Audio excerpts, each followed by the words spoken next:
In this episode of Cosmic Sponge, we ask these questions. Do you remember Jif peanut butter once being Jiffy peanut butter? Was there ever a hyphen between the kit and the cat on the wrapper of Kit Kat bars? Or maybe you're like my daughter, who says she has clear and distinct memories of a movie from the 90s called Shazam, starring the comedian Sinbad, when no such movie now exists. If so, you are not alone. This is known as the Mandela Effect, and this week we explore this fascinating phenomenon. So stick around, we've got a good one for you.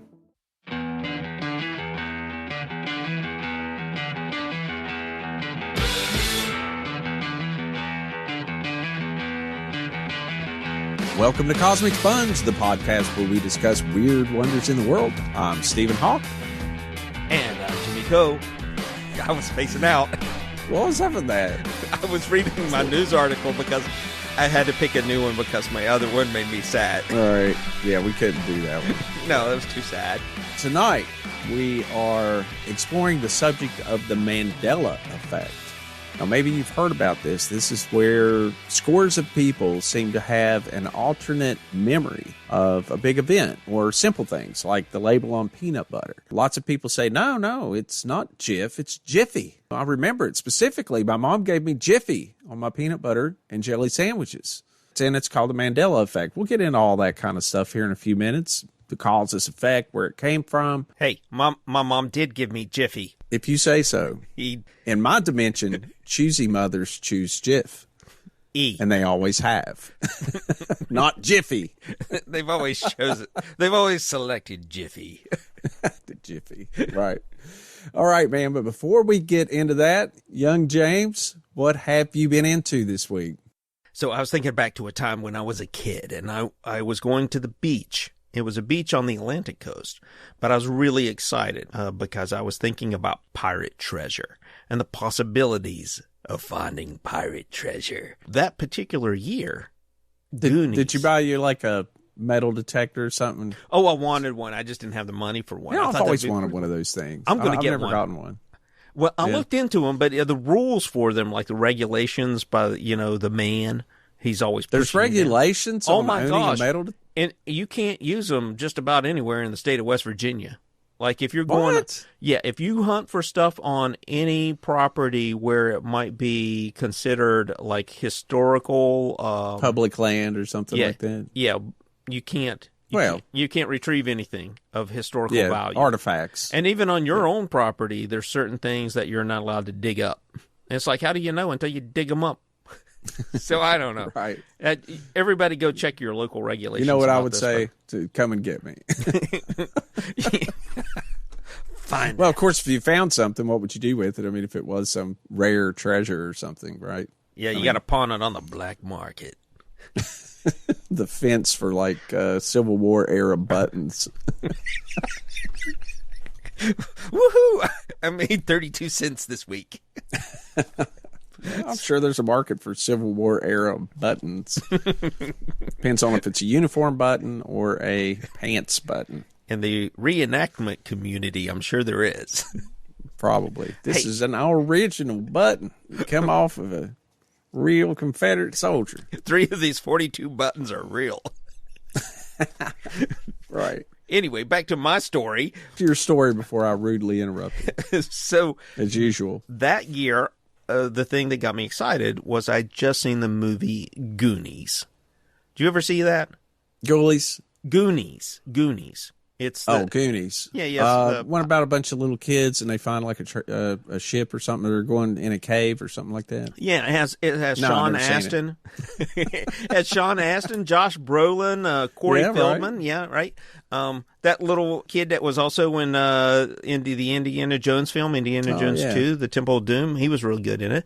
Yeah, so that is based on a real wreck that happened off the coast of the Pacific Northwest. They have found timbers in a cave that is hard to reach that match the galleon And they just did some, I guess, whatever they do in laboratories with all those big equipments. Dated it or whatever? They dated it, and they are sure that it came from this Santo Cristo de Burgos, a Spanish galleon that disappeared in the Pacific Ocean in 1693. And they think that it may have sunk off the coast of what is now Oregon. They believe that a lot of the stuff that they had in it has washed ashore over the years, but the wreck itself remained elusive. So they think they're starting to get closer to where this wreck actually is. They found no traps. They found no pirates. Oh, yeah. And do you think they'll find some doubloons, Spanish doubloons? Spanish places of eight. Some Spanish bloomers. Arg. Yeah, but they're hoping, really, what they're hoping is that this will inspire Steven Spielberg to do a Goonies 2. Do it with all the kids all grown up as adults now. That's what they should do. Yeah, you remember the kid who played, you never saw it. So there's a kid in there who plays, I think his name was Chunky. Was he a chubby kid? He's a chubby kid, well, but he grew up, and the dude is like built now. He's like, see, yeah. Chunky showed them, didn't he? He did. He grew into his own, man. He's like some model-looking dude now. So, what do you have this week? I mean, we've got Pirate Treasure and the Goonies. Top that, buddy. Well, aliens have been replaced by robots, and humans are next. Holy crap. You just topped mine. This is according to astronomer Royal Lord Ludlow. He's a lord, so it's got to be true. I have to admit, the headline's a little misleading here. Recently, there was a science festival, the Cheltenham, and it was Lord Martin Rees of Ludlow, and he's an astronomer royal, an astrophysicist who supports the royal family. And he recently spoke at this science festival. And there he told the crowd that flesh and blood aliens will likely already have been taken over by incredibly intelligent robots. He went on to say that we're next, and within the next millennium, humans will probably be superseded by robots. So, yeah, that's what we got to look forward to, I guess. We're going to be extinct? Is that what he's saying? Well, yeah. I mean, he says here that it's likely that robots have already taken over distant planets inhabited by the remote electronic progeny of some long-dead civilization. Lord Rees says that the search for extraterrestrial intelligence is likely to turn up something very unlike us. What will we expect this life to be like? I think if we were to detect anything, it would not be a flesh and blood civilization like ours. It will be something robotic and electronic. And I think that makes sense. I mean, it's the old Battlestar Galactica, right? I mean, I'm not talking about the Zantac version that was out in the 2000s, that the Battlestar Galactica there, the Depression series. You remember that one? Mm-hmm. Now, the old Battlestar Galactica from the 70s, if you remember, the Cylons were the robots or the androids that were originally built by some lizard race, died out long ago, and their machines kept going and just happened to run into humanity out there in the stars, and a war started up. That was the original premise of Battlestar Galactica. I think it makes a lot of sense. And there's, what was it, Berserker? Maybe that series, old science fiction series from the 60s. Who was that wrote those? That's what the premise was there, too. They were machines that were just... No, I don't remember that one. Yeah, they were pretty famous series. I wish I could... I'm sure I could look it up. I mean, got the interwebs right here. Are you sure it was famous, or was it more like Manimal? Something. You don't remember that series? I don't remember that series. Of books? Well, she can't remember what you had for breakfast this morning, so... That's because I have Swiss cheese for a brain. But no, I don't. Oh, was it a TV series, or was it a book? No. It was short stories series, books, written books. Oh, Berserkers. I can't Fred read. Saberhagen. You remember that author, right? Oh, yeah. I haven't read much of Fred's work. Yeah, it was pretty cool. I mean, you used to run across them all the time if you read those anthologies or whatever. I think I remember them now. Yeah. Mm-hmm. Anyway, it makes a lot of sense. Of course, the headline, like I said, is a little bit misleading. I've never trusted robots since the Wall-E movie. Well, all right. You got anything else for the news stories for tonight? No, it's been a week of very little going on. Yeah, I know, man. I was scanning the UFO news, Bigfoot news, and all that. And a couple of weeks ago, we had all kinds of cool sightings and stories, but I couldn't find anything that really caught my attention this week. Well, you know what's great about that? We get to jump right into our episode because this one is a fun one. Yeah, right. And but before we do, I'd like to remind everyone, please rate and review the podcast and visit our webpage, cosmicsponge.com. There you can find links to all of our episodes. We also have a web store. You can buy T-shirts, coffee mugs, notebooks, all kinds of little items there that have our famous Cosmic Sponge logo on it. Also, you'll find links to ways to support the show, such as Buy Me a Coffee, which is for a one-time donation. But if you would like to support us on a continuing basis on a very modest level, I mean, it's a few dollars, you can find the link on our webpage, or you can go to patreon.com/Cosmic Sponge, and then you can gain access to another show we do just for our Patreon supporters called Weird Wonders. And we've recorded quite a few episodes, and as we get more Patreon supporters, we'll probably try and kick that up a little bit. This summer I've been a little thin on getting these episodes out as it is. So, and then Jimmy also does some cartoons, and I know he was telling me about a real funny one that he's been working on. So we've got a few other little items to go along, but more importantly, you would just be helping us, keep the show going and pay web fees and all that kind of stuff. Check us out on Instagram, where you can view Jimmy's warped sense of humor. And by the way, I caught up on the last one. That was pretty hilarious. Sitting on the edge of my seat. Yeah. Thank you, sir. And then also Facebook, where we post a lot of our stories, news stories such as these. I try to update it at least 2 or 3 times a week with news stories or science stories, weird science stories, UFO, Bigfoot, that kind of stuff, paranormal things. So if you'd like to have that, you can join our group called Cosmic Sponge Theorists and have it appear in your Facebook feed every day.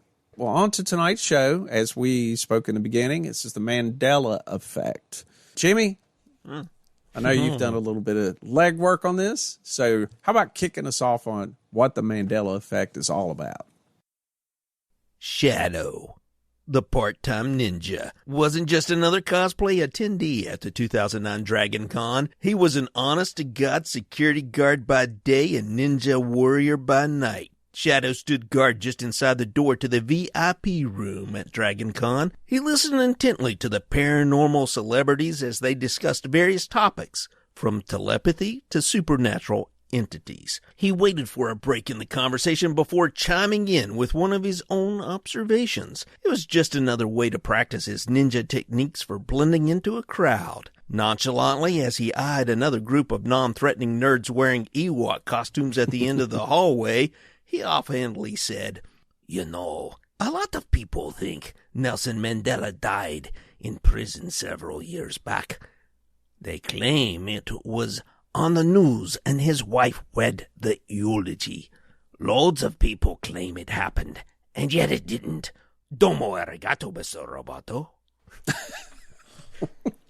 Fiona, a paranormal researcher of some notoriety, was taken aback by Shadow's claim, for she too had memories of Nelson Mandela's death while he was still yet alive. Could a large group of people share false memories? Her subsequent investigation would support the existence of a very real phenomena articulated by a ninja at a pop culture convention in the heart of Atlanta, and so the Mandela Effect was born, spawning an ever-expanding list of false observations in our collective memory, a series of poorly written papers by college undergrads, and a movie that thrilled both people who saw it.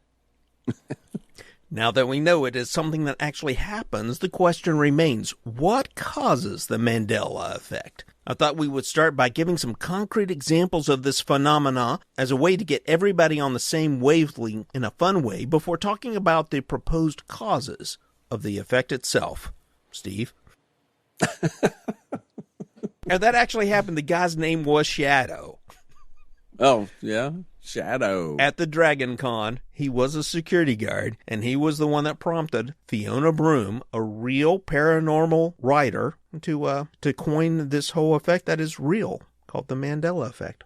Right. And we have dozens of examples of this. But real quick, in case you don't remember, I thought it would be nice to try and remember who Nelson Mandela was. Nelson Mandela was a South African anti-apartheid activist. And I don't want to get into a whole lot of South African history, but in South Africa, there was something known as apartheid, where the old English colonists and then later the white people who were descended from Europeans ruled over all of the black people, and the black people are 90% of the population. So the white people didn't want to give up their political power, land they owned, and all these kind of things. That was known as apartheid. So it was really the last modern country in the world that still divided races like that. And I mean, that was all up into the 1980s. He went on trial for treason. He was in trouble, obviously, with the government more than once. He was put in prison in the early 1960s. I'm wanting to say 1962. I would have to look that up to be exact. Was in prison for a very long time, and he was finally let out of prison, I believe, in 1990. Once he was released from prison, of course, that was the end of apartheid around 1990, 1991, around that time.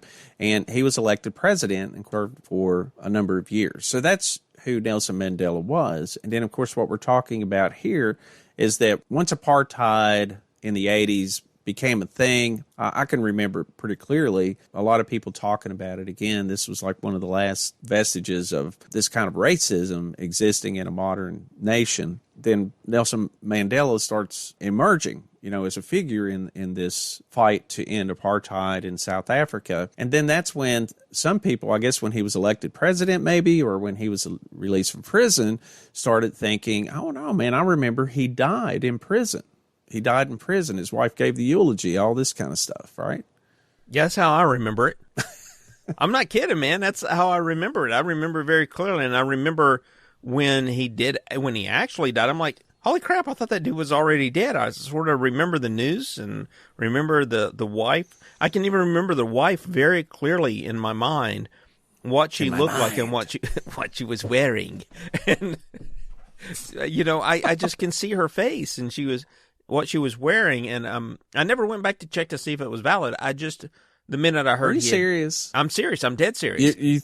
You remembered him dying way before he actually died. Yeah, so that when he actually died, I was like, what the hell? I mean, I sort of remember this dude already dying, and I could really clearly remember there was news about it, and I could remember his wife. The way I remember it, and I never went back and checked to see if his wife, when he really died, was wearing this, but she was wearing some kind of hat or head garment of some sort that was red with white, was some kind of white impressions on it or something, is whatever the pattern was on it. It was red with white things. And I remember it very clearly. And then when he died, I was just like, well, holy crap. I just may have misremembered that and didn't make it up. And I didn't know about the Mandela effect at that time. I just assumed he was already dead, and I just was not remembering correctly, remembered somebody else or something. So yeah, I was one of those people. Yeah. He passed away for real in this universe or whatever in 2013.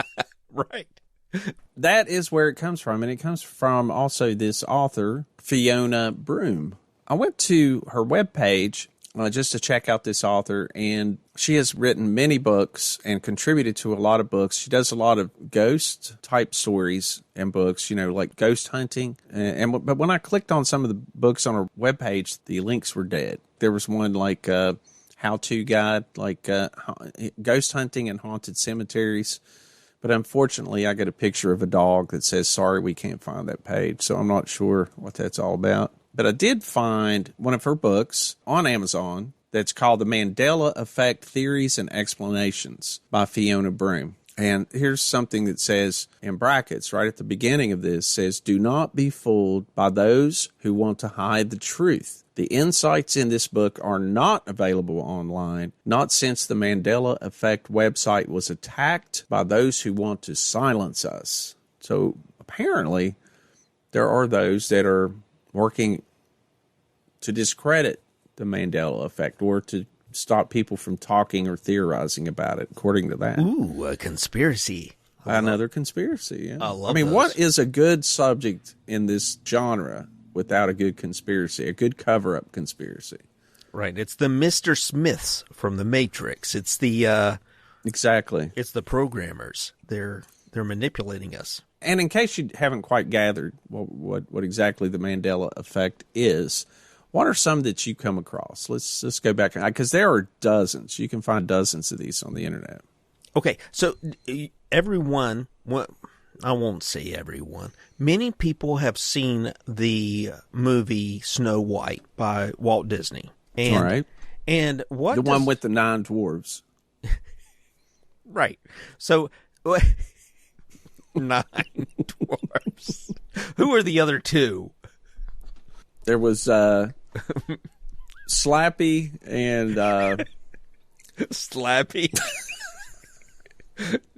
and Crappy. Slappy and Beardy. Slappy and Beardy. You're an idiot. No, there were 7 dwarves, and that's not the Mandela Effect. I distinctly remember 9. That's because what do you mean there's no Slappy or Beardy? That's because you did a lot of drugs in the 50s. Come on, man. So there is a scene where the evil queen goes up to a mirror and she says something. What does she say, Stephen? Mirror, mirror on the wall, who's the fairest of them all? And that's not what she says.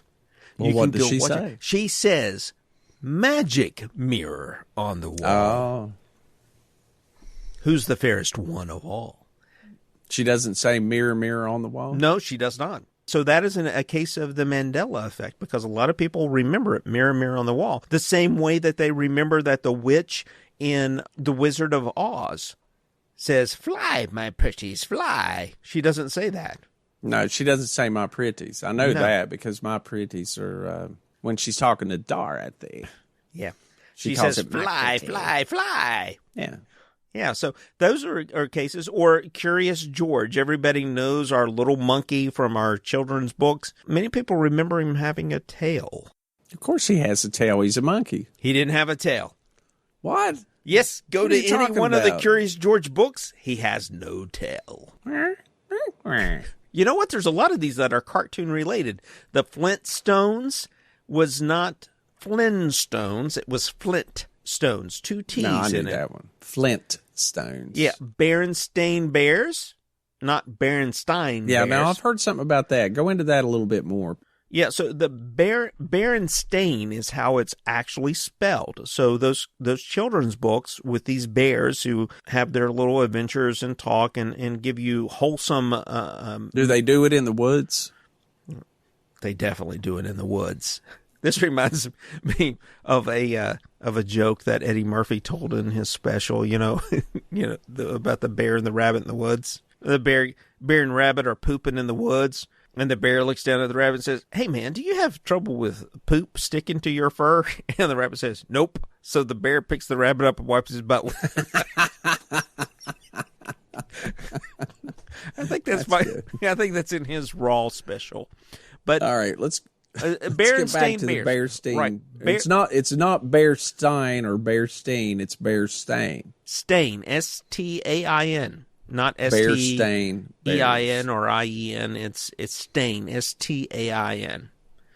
Like the stain that was on that rabbit after that bear wiped his butt with him. Have you ever heard the Queen song, "We Are the Champions"? Oh gosh, right? I mean, who hasn't? I mean, everyone's heard that. Everybody's right? heard that one.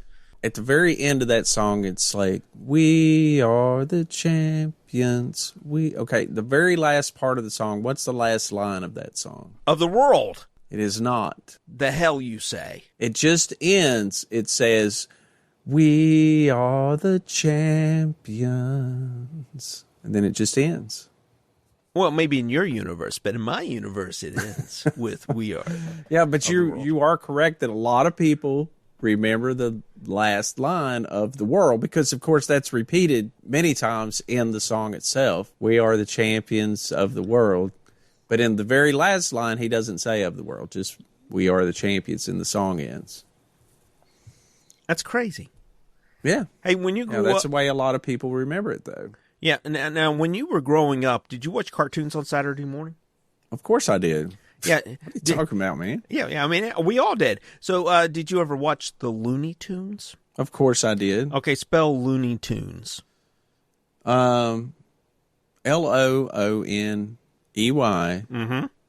Toon for tune, like cartoon. Looney Incorrect. Tunes. It is Looney Tunes. Tunes. Wow. Yeah, see, I couldn't remember. I saw that one. Blow your mind. What was the real one? Right. Yeah. And then we all, of course, we've already covered Jiffy and Jif. It was, you were correct, Jif. It wasn't. Choosy mothers choose Jif, not Jiffy. Right. I don't know where that came from. Well, probably from the fact that there was also another peanut butter called Skippy. I think that one's pretty logical. Yeah, Skippy and Jif, and they just combined them do together. Do you remember this movie? It starred Sinbad, the comedian Sinbad? Oh, yeah, where he's a genie. Do you remember that? Shazam. It wasn't called Shazam. It was called Kazam. Kazam. The hell you say. And not only that, it wasn't Sinbad. It was Shaq O'Neal, the basketball player. Shaquille O'Neal. Oh, get out of here. Yeah. Shaquille O'Neal, the basketball player, is actually who played in that movie. No. Shaquille can't act. I've seen him. Well, there you go. That's where you saw it. So, once again, a lot of people remember that movie had Sinbad. I'm one of them. I would say that Sinbad is a much better actor than Shaquille O'Neal. He needs to... Hell yeah. Shaquille, it's like, don't quit your day job, dude.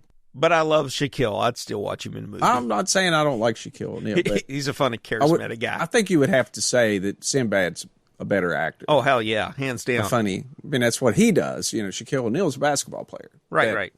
Tried his hand at acting a little bit. Actually, that movie wasn't that bad. I thought it was okay. Yeah, so I think we probably have explained what the Mandela Effect is. I got another one for you.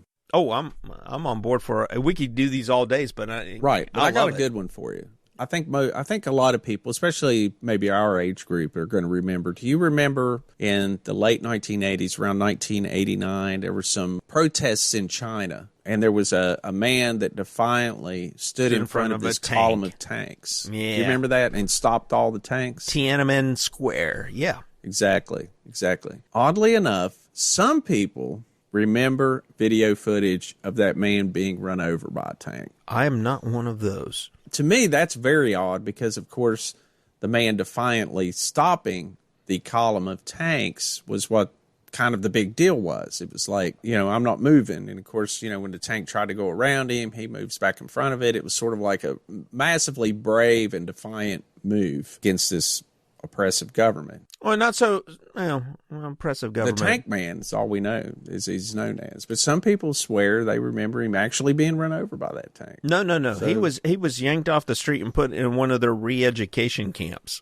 Now, that's probably more the truth. And I remember he went up and actually, like, the guy got out of the tank and they talked before I think some soldiers come and got him or something. But yeah.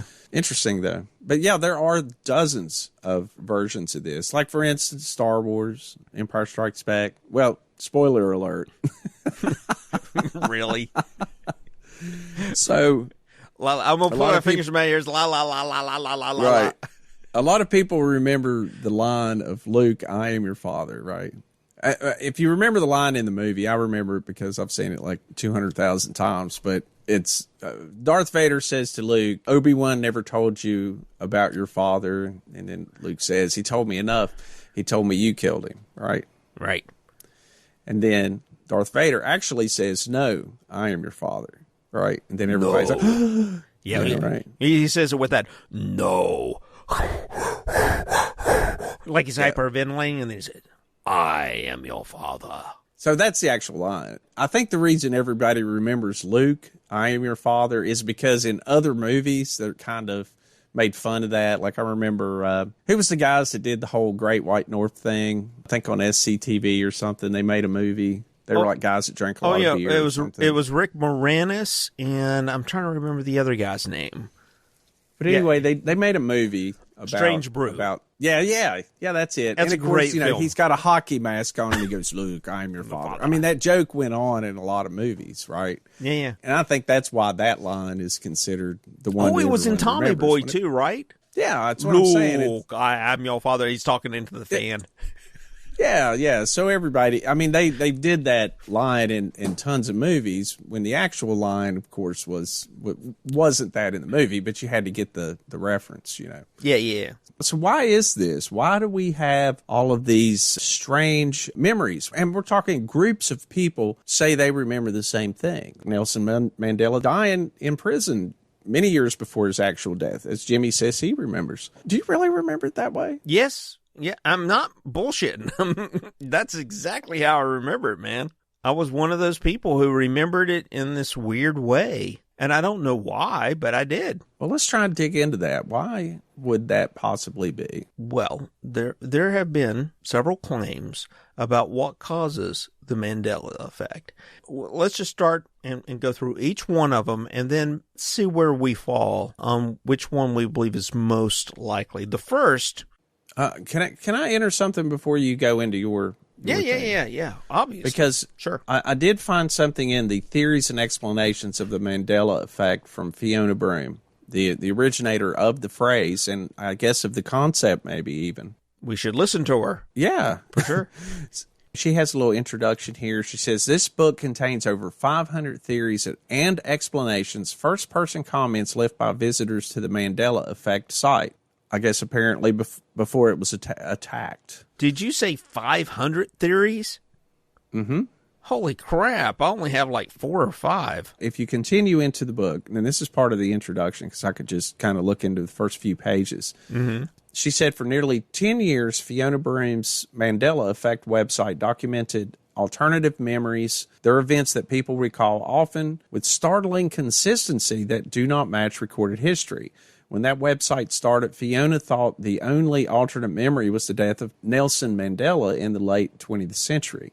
Shortly after launching her site, she realized the scope was far larger. Over 10 years later, new and unexplained memories are still emerging. There's a little header here, and it says, Mandela Effect Theories and Explanations. When you're trying to understand the Mandela Effect, which theories and explanations make the most sense? Once we rule out mistakes and misinformation, we're left with a very weird array of possibilities. So far, the 2 theories that have been the most popular is, 1, we are sliding between parallel or similar realities. And the other theory, or what they consider the most likely explanation, is that we have visited holodecks and are possibly in a holodeck. And I guess when they say a holodeck, they mean virtual reality, like we're living in a video game or something, like the Matrix, right? A simulation.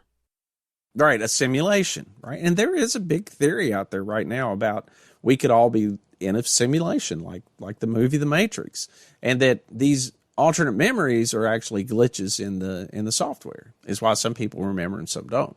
And so, according to this book, those are the 2 prevailing theories of what causes this phenomenon. The prevailing theories were garnered from just people posting? I'm assuming. And if you get into this a little bit more, there's a lot of anonymous scientists, quote, quote, that posted to the website as well. Yeah, I guess for 10 years they had the website. A lot of people would post their experiences, their alternate memories, all of those sort of things, and then just went back and forth in a forum type fashion and try to derive the cause of the Mandela effect of these alternate memories. Okay. Well, yeah. Which one of those? What do you got? Top that, man. Top living in the Matrix. Well, that is one of the dominant theories, is a simulation explanation, that there is a simulation, there's a glitch in the simulation, which produces this split in memory, in collective memory, between what actually happens in the simulation the first time around, and then the simulation adjusts to a different reality, and then some people adjust to that new reality and some don't. And that's what's causing these discrepancies between what we remember, what one person remembers versus what another person remembers. So sure, simulation's one way we can go with this. Multi-universe, though, is another one that's been postulated.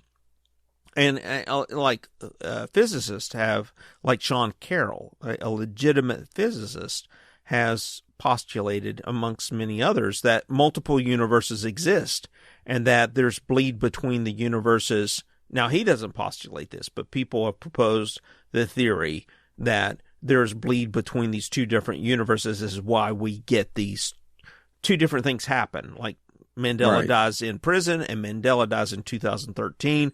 2 different things happen because they happen in different realities and they bleed together. That's another Like, for instance, we've known each other many years, but at some point, your other self from this slightly altered universe slid into another universe, slid into my universe, let's say, the one that remembers history as it's recorded. But then, you actually grew up in a different universe.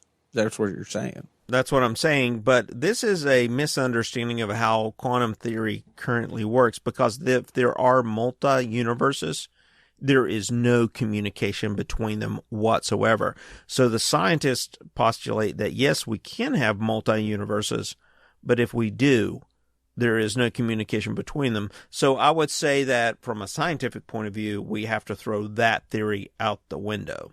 I don't know, man. You're just throwing it out the window. Well, just from a scientific perspective, based on what we know today, maybe scientists come up with something tomorrow that says, maybe. But you just said that all these, and by the way, you said legitimate physicists, or you mean there are some illegitimate physicists out there? Is that what you're telling me? Well, there's a lot of hanky-panky going around in the scientific community, so it's very possible there's some illegitimate. Well, I mean, you made a point to say he was a legitimate physicist. I mean, well, his mom and dad loved each other, and they were in a Catholic relationship. And then the product was a legitimate scientist. I'm just saying, sometimes that happens. Well, there's a couple other caveats here. Sure. One is apparently, that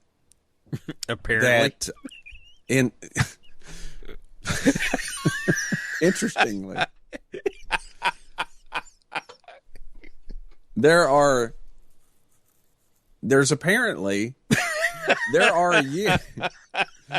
years that seem to have more of these glitches or these false memories or these altered memories than others. Really? According to this book. I wonder. Some year, I don't know what they are, but that's just according to their research, that some years are busier than others on alternate memories. Well, there may be locations. There may be some tie-in to ley lines and vile vortices, just according to the book. Well, to lean a little bit into that, this is my favorite. Not because I believe it in any way, shape, or form, but simply because it tickles me pink. Is there are attacks by Satan. What? Attacks by Satan? Attacks by Satan and witchcraft. Really? Yeah, I went. Well, what's the end? I don't know. What's the end product? Satan's making you remember Mandela's death differently than it actually happened. Exactly. Sure sign of satanic activity. I went down the rabbit hole on this one. At least I tried to, but I couldn't find the entrance to the rabbit hole. All I could find is people saying, "Hey, it's Satan." So it's Satan. It's Satan and witches.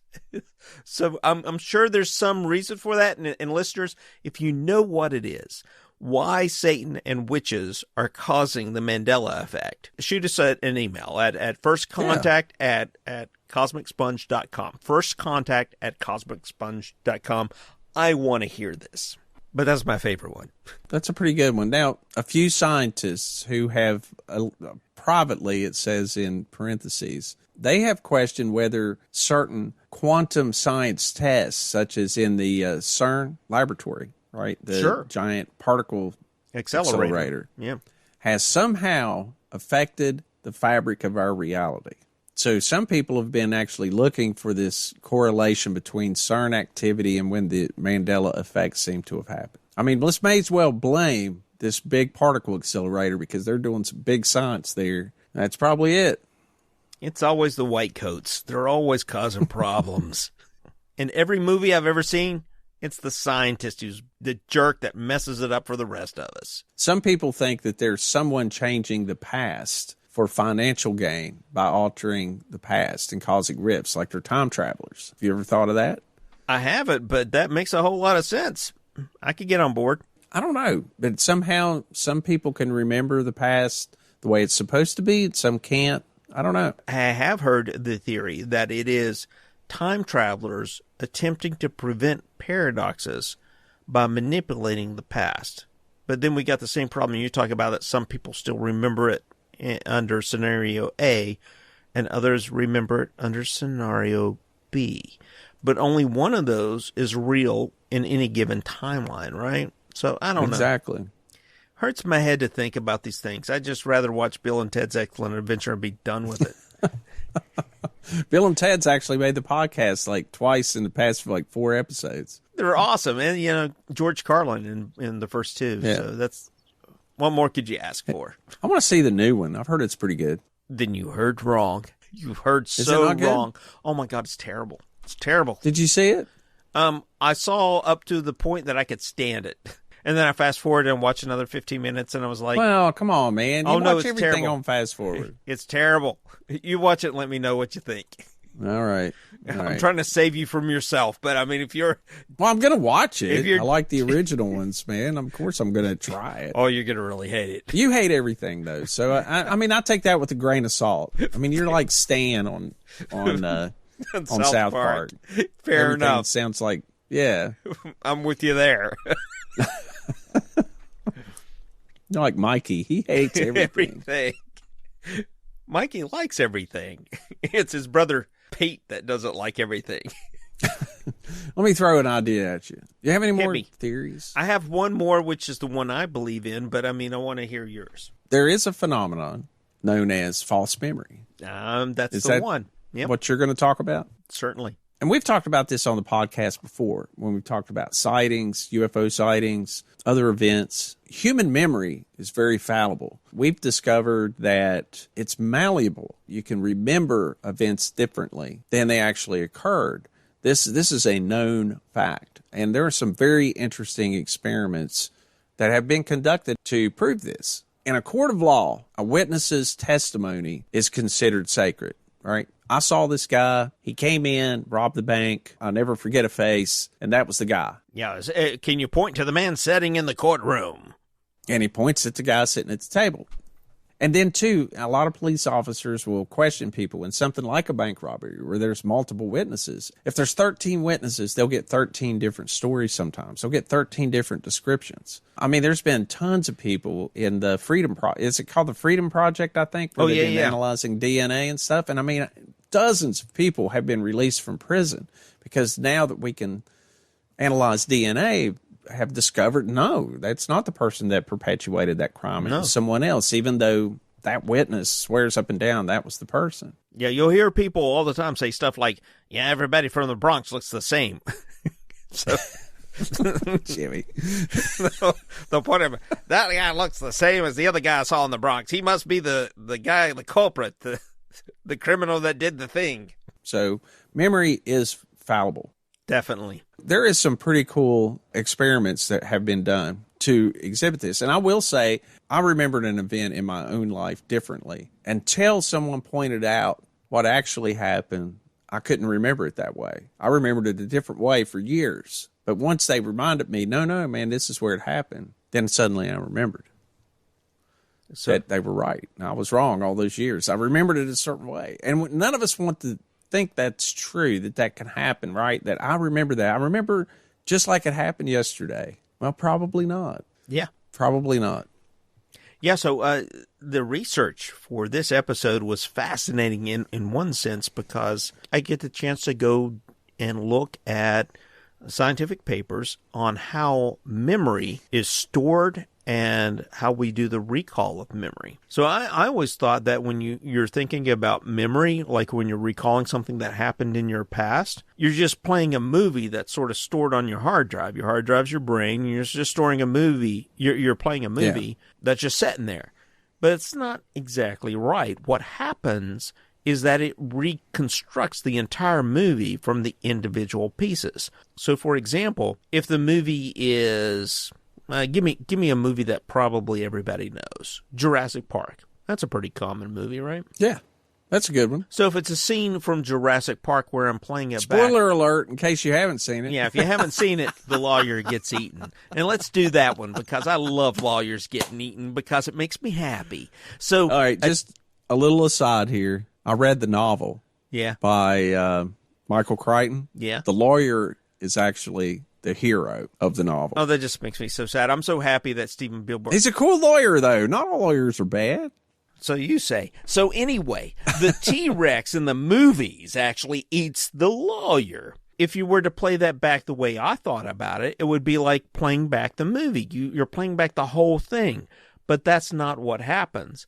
Each individual component is stored in your memory in individual pieces. Like one piece might be the lawyer sitting on the toilet. Another piece might be the T-Rex. Another piece might be rain or whatever the atmosphere is.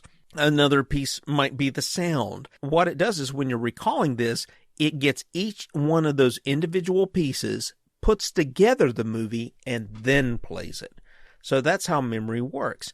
And oftentimes, memory is stored in groups that have some similarities to them. So if you're associative, right. Exactly. So if you're remembering something about Nelson Mandela, for example, that gets stored in a place that also might store information about another South African man who did die in prison. I forget his first name, but his name was Bilko, I think. And those two memories might be stored side by side, and when you recall them, you might recall some of the details get mixed with details of the other information, and that forms a new movie in your head that is different from the original, significantly enough to create this idea that Nelson Mandela died in prison, not this Bilko political hero. I ran across a really fascinating experiment. This was in 1974. Elizabeth Loftus and John Palmer conducted a study to investigate the effects of language on the development of false memory. The experiment involved two separate studies. In the first, 45 participants were randomly assigned to watch different videos of a car accident in which separate videos had shown collisions at 20 miles an hour, 30 miles an hour, and 40 miles an hour.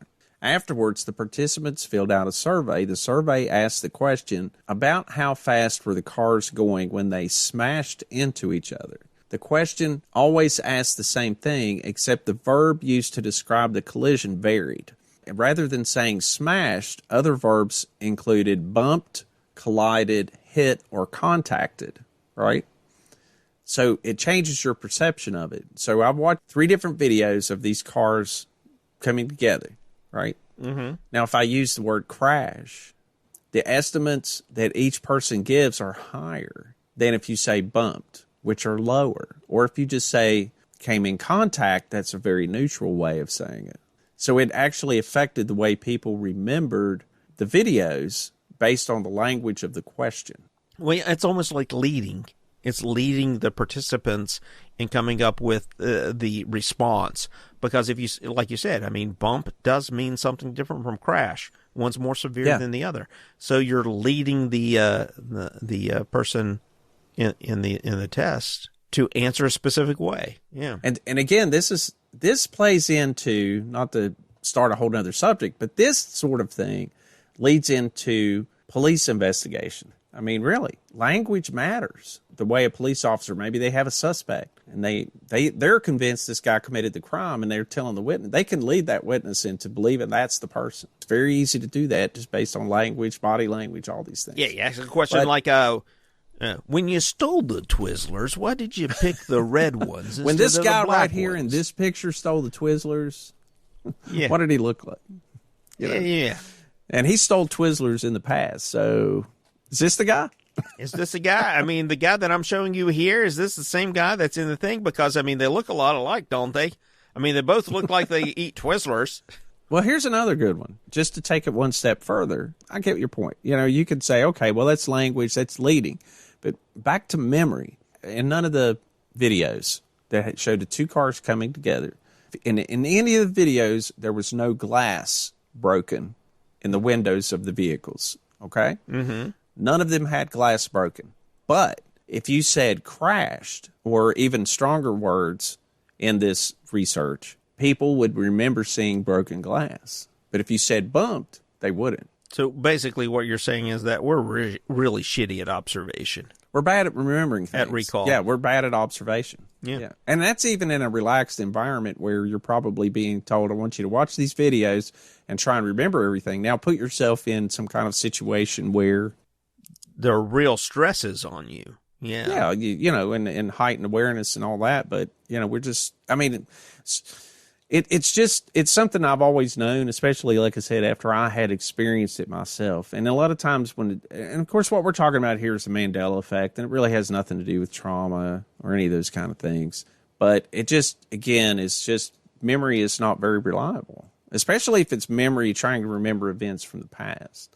I mean, I just went to my high school reunion 2 or 3 weeks ago, and I mean, we're all telling different stories, trying to remember stuff, right? We're a bunch of old people getting together, talking about stuff that happened many years ago, and I mean, we're all remembering stuff different. That's because you have 30 years of beer drinking to kill all those brain cells that store those memories. Hey, I'll try 40 years, man.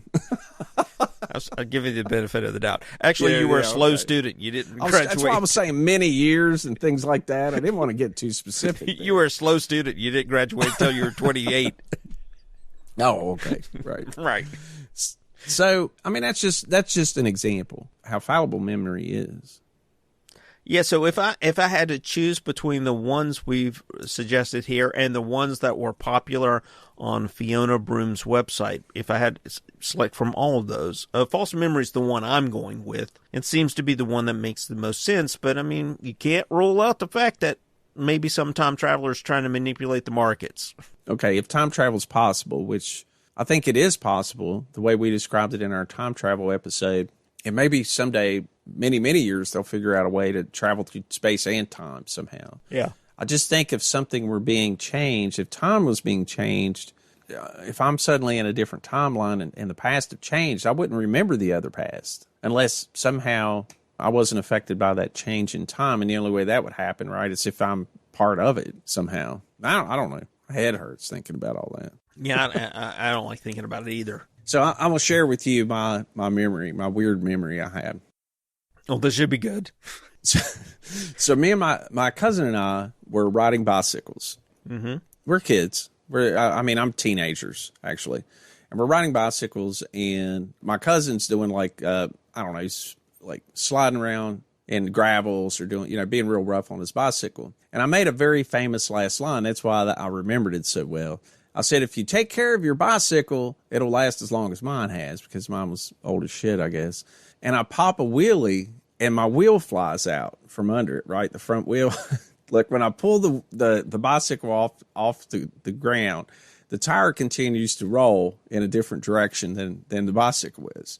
I have a terrible crash, and I'm all in gravels and on asphalt and stuff, and I get scraped up and really hurt. I didn't break anything, but it really freaking hurt, man. It's one of the worst bicycle crashes I ever had. Well, for years and years, I remembered it happening like at the crossroads at the end of my road. It clearly saw it. I remembered saying it, and that's one reason I remembered the event so well, but not only that, it was a bad crash, and it hurt. And then years later, my cousin and I are joking around about it, comes up in conversation, and he said, no, man, that's not where it happened. It happened down by the guardrail, like, another 1/10 of a mile down the road. And as soon as he said that, I remembered it. But before that, when I relayed that same story to other people or talked about it or thought about it, I remembered it very clearly happening at the crossroads. But as soon as he told me that, and he's like, no, man, it happened down by the guardrail, And then I remembered it. And then I remembered laying on the ground and being in a hell of a lot of pain. And I'm thinking, hell, man, who knows? Maybe that trauma shifted my memories around a little bit, right? Yeah. I don't know. I experienced that myself. So that's one reason I know, at least for me, and I would imagine most people, memory's not that reliable. Not at all. And I can attest to that because I have Swiss cheese memory. The one that... Well, apparently you remember Nelson Mandela dying in prison in the 20th century. When he didn't. Yeah, which is a perfect example of why my brain doesn't work right. The one thing that, my favorite Mandela effect that really blew me away was when I was growing up, me and my cousin Billy were really close. We're still close. And we played Monopoly all of the time. Oh, I remember that. I think I've played Monopoly more than any other person on the planet. We just played it all the time. And the mascot for the original Monopoly, and probably still to this day, though they have different pop culture Monopolies now, but the main original guy was a Mr. Moneybags. Do you remember the little character on the? Oh yeah, the guy running with the cash and everything. He was obviously the tycoon that Monopoly was based on. That was your goal, was to become the guy with the money bags. Exactly. Did he have a monocle or did he not have a monocle? Well, unfortunately, I saw this as we've been doing the research, and I know that there's the word, whether he had it or not. I remembered him not having a monocle. I remember him having a monocle, and I played it all the time. And which one of us is right? I think I'm right. You're right. You're right. He did not have a monocle. That one blew me away. On that particular example, some people are saying you could have had that confused with the peanut. The peanut guy, which was really popular when I was growing up because a lot of people... With the top hat, too. Yeah, had the top hat. The top hat, the cane, the 20s attire with the monocle. You know, because he's supposed to be rich. Right. That was the symbol of rich back in the 20s. And I associated that a lot because, I mean, Jimmy Carter was president at the time, and we had little things you would say about Jimmy Carter being a shitty president. Whether it was or not, I am not political here at all, but when I grew up in southern West Virginia, and there was a lot of that. So when we were doing those, you know, when you do jump rope and you would do little sayings like we would do one with Jimmy Carter, rhymes. You know, we would do that with Jimmy Carter, and we would correspond it to peanuts and stuff. But that was really popular. And for those of you that can't remember, Jimmy Carter, our president from 1976 to 1980, was a peanut farmer. Amongst many other things. Well, right. But it became a thing, the peanut. Yeah, exactly. And so it was really popular when I was growing up, so I probably just mixed those two things up. That's probably the one that blew me away the most. Which one blew you away the most? Is there one particular one that stands out?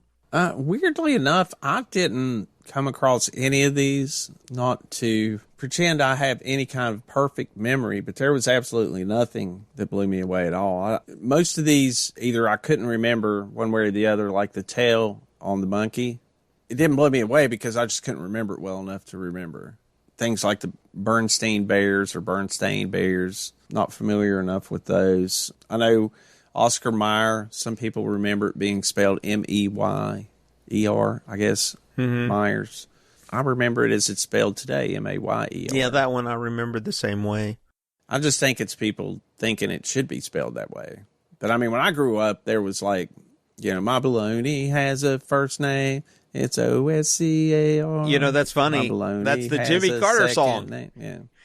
My president has a first name. It's J-I-M-M-Y. My president has a second name. Blah, blah, blah, blah, blah, blah. And if you ask me why I would say Jimmy Carter has a way of messing up the USA. that was what we did when we were doing our little jump rope shit. Okay. Awesome. Hey, here's one. Lucy, you have some splaining to do. Right. Ricky Ricardo never said it. And now I sort of remember of course saying not. it. That's all from like skits and people imitating. That's where I picked it up. Yeah. The same way as like Luke, I am your father. Yeah. It's just from, you know, seeing skits and stuff. Yeah, that makes sense because I watch a lot of skit shows. Yeah, I looked through here. I mean, I remembered it was Shaquille O'Neal. I don't know, man. None of these really struck me as anything. They're remembering it one way or the other. Apparently, some people on the old MASH TV series remember Radar dying, but I don't remember. I mean, I don't remember that. I remember he finished the show. The character that died was the Colonel.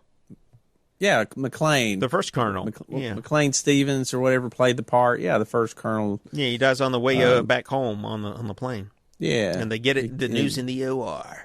Yeah, so I mean, I remember some of those things, but you know, when it does happen to you, it sort of blows your mind. You're like, what the hell? I mean, just like Flintstones, I remembered that. It's like, crap, I shouldn't have smoked that funny cigar. I should have taken my time and just... I mean, I guess if I got into this, maybe I would run across something that I thought I remembered differently. And I think most of them are, for me, it's just when I got to it, it's like I don't remember the thing well enough either way. So it's not like I can't be certain, you know. Yeah, you're not going to commit. Like the Kit Kat thing, you know, people clearly remember there being a hyphen on the Kit Kat bar when there's not, right? Who cares? I have trouble reading and eating at the same time anyway, so I'm not going to remember how it's spelled. Yeah. Spelling was my worst subject. Yeah, I know. And I remember a lot of people thinking that Abe Vigoda had died, but I think it's just because he was old. I mean, he was old like back. He looked old. He wasn't as old as he looked. You know, he always looked like he was on the brink of death. I mean, he looked old when he played in The Godfather in like 1972. Yeah, and he was 16. Yeah, he looked old when he played in, what was it, Barney Miller on TV. And I remember it was a big joke, and there was a rumor going around for a while that he passed away, and Abe Vigoda actually put something out on his webpage, hey, I'm not dead, and all kinds of stuff. It was like this big campaign, like I'm still alive kind of thing. I'm not dead yet. Yeah. I'm feeling better. I'm feeling better. You're not fooling anyone, you know. So, yeah, at the end of the day, I'm going with false memory. How about you? I mean, that's what I think it is.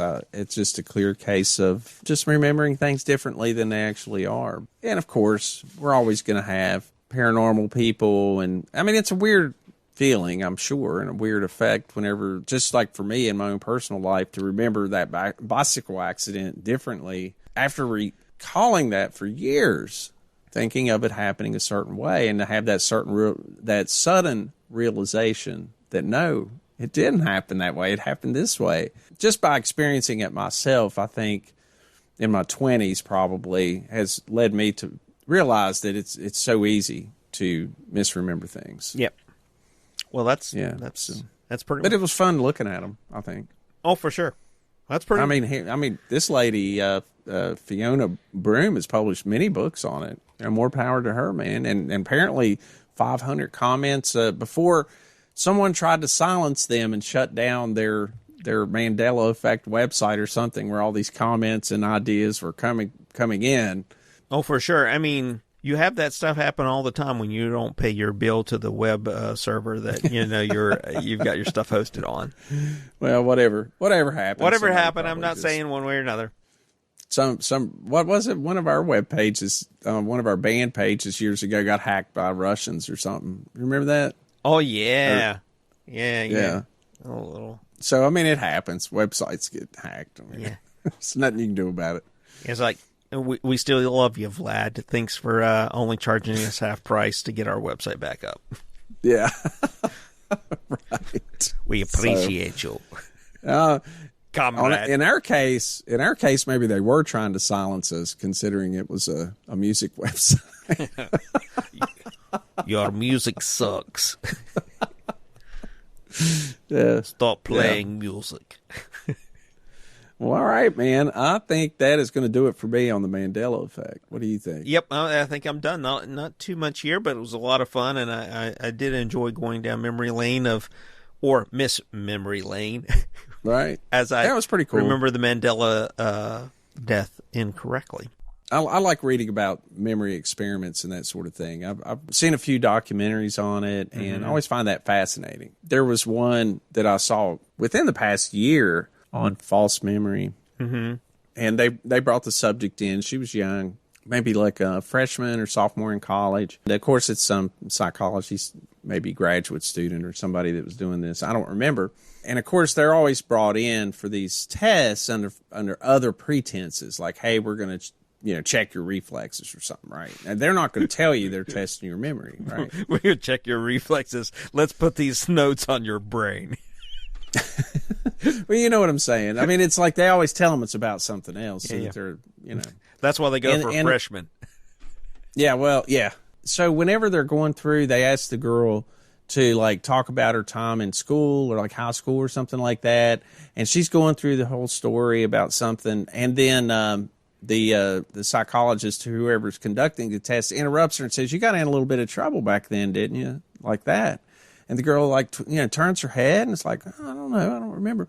But she kept reinforcing this idea that somehow she'd gotten in some kind of like really minor trouble.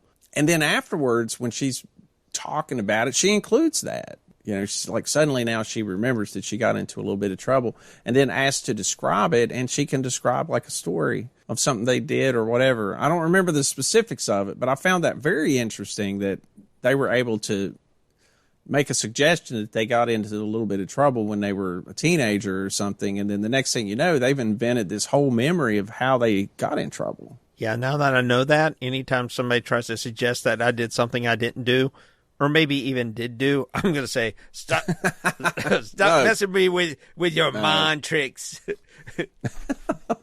Yeah. I'm going to go, ha, ha, ha. Your mind tricks don't work on me, Jedi. Oh. These aren't the droids you're looking for. Yeah, these are the droids I'm looking for, man. Absolutely. Yeah, I think they are. A little short one and a gold one. Yeah, get out of the speeder here, man. Yeah, I'm looking at their model numbers. This is exactly the guys I want. Yeah. Oh. All right. And with that. All right. Well, all right, man. I guess we're going to wrap it up here. Yep. I hope everybody enjoyed tonight's show. Before we go, I meant to mention this in the beginning of the show. Jimmy is going on another vacation. I'm trying to figure out how you've scored 2 vacations, and I have yet to take one. But he's going to be out next week in the Poconos, poking around, I guess. You're a workaholic. I don't know what it is. But anyway, we're going to take a little bit of a hiatus. I know we've been a little bit long getting these episodes out anyway. Now, mostly that's been my fault because it's summertime and I like being outside a lot. So not sitting down in front of a computer other than at work, which I don't like, but it's required. We're probably going to be off for a couple of weeks. So after this episode, maybe a week and a half or something like that, we should have another episode out. Yep. So just a little fair warning. We're going to be running a little bit longer than we have been. For sure. With all that out of the way, this is Stephen Hawk signing out, and we'll catch you next week. And Jimmy Coe, keep your feet on the ground and your eyes to the skies. We'll catch you next week.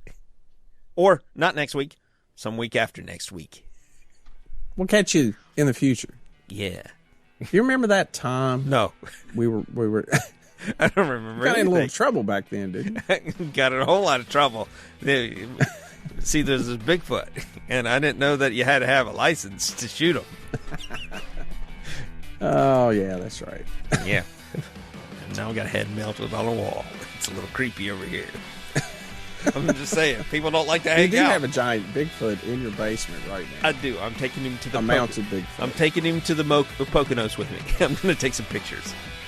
That is awesome. Yeah, should be good. Right, I'll post them on our Facebook page so you can keep Well, up. I hope you have a good time, man. Just remember, I'll be slaving away here back at home, in the home base, editing away. I'll be thinking of you as being Bigfoot or hanging out drinking little drinks with those little umbrellas in them.